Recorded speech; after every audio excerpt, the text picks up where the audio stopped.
Pangalawang trabaho natin, this is also very important, backtesting. Napaka-boring gawin, napakahirap gawin, pero kung meron ka ng system na nakita, kung hindi mo yan iba-backtest, hindi ka makakapag-gain ng confidence kapag ka hindi mo binacktest. No? So, you will begin doubting the strategy kapag ka sunod-sunod yung talo mo. No? So, pangalawang advantage, sa sobrang hirap niyan gawin, ayaw mo mag-trade ng sobrang daming tokens. Ang magiging byproduct, magiging mas selective ka sa mga ititrade mo. Ang ititrade mo lang yung mga tokens na binacktest mo.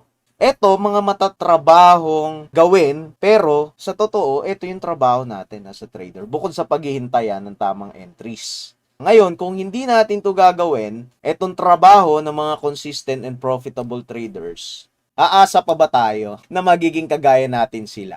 No, so, ngayong 2024, step up kayo sa game.